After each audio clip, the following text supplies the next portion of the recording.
Hi అండి, అందరికీ నమస్కారం. Welcome to my channel. ఈ వీడియోలో బయటపడ్డ రాజ్ తరుణ్ రాసలీలల వీడియో పూర్తి వివరాలు అయితే ఈ వీడియోలో ఉన్నాయి. వీడియోని ఎక్కడే కానీ స్కిప్ చేయకుండా ఎండ్ వరకు చూడండి. అప్పుడే పూర్తి ఇన్ఫర్మేషన్ అర్థమవుతుంది. అలాగే వీడియోకి ఒక లైక్ చేయండి ఫ్రెండ్స్. రాజ్ తరుణ్ లావణ్య వ్యవహారం చిలికి గాలివానలాగా మారినట్టు రోజుకో కొత్త ట్విస్ట్ వీరి వ్యవహారంలో బయటపడుతూనే ఉంది.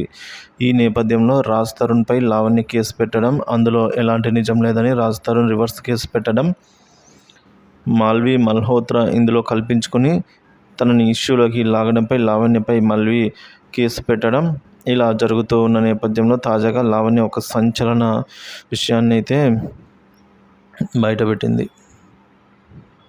రాజ్ తరుణ్ వల్లే నేను ప్రెగ్నెంట్ అయ్యాను అంటూ ఒక షాకింగ్ విషయం బయటపెట్టేసరికి చాలామంది షాక్ అవుతున్నారు. తాజాగా లావణ్య వీడియోలో మాట్లాడుతూ రాజ్ తరుణ్తో ఉన్న తన ఫోటోలతో పాటుగా రాజ్ తరుణ్ వల్ల తాను ప్రెగ్నెంట్ అయ్యా అనే విషయాన్ని కూడా బయటపెట్టింది.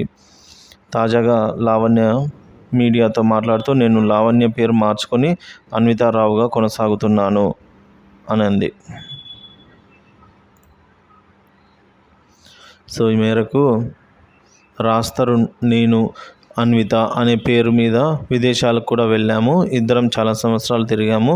రాజ్ తరుణ్ నన్ను గుడిలో పెళ్లి చేసుకున్నాడని, మా ఇద్దరి మధ్య చాలా సంవత్సరాలుగా రిలేషన్ ఉంది. కానీ ఎప్పుడైతే మల్హోత్రా ఎంట్రీ ఇచ్చిందో అప్పటి నుంచి రాజ్ తరుణ్ నన్ను పట్టించుకోవడం లేదు. అంతేకాదు రాజ్ తరుణ్ వల్ల నేను గర్భవతిని కూడా అయ్యాను అనింది.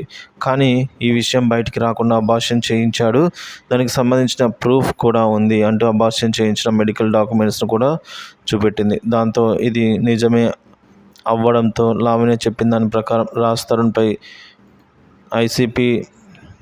ఐపీసీ 493తో పాటుగా పలు సెక్షన్ల కింద నార్సింగ్ పోలీసులు కేసు నమోదు చేశారు. త్వరలోనే రాజ్ తరుణ్కి నోటీసులు పంపి విచారణ చేస్తామని కూడా తెలిపారు.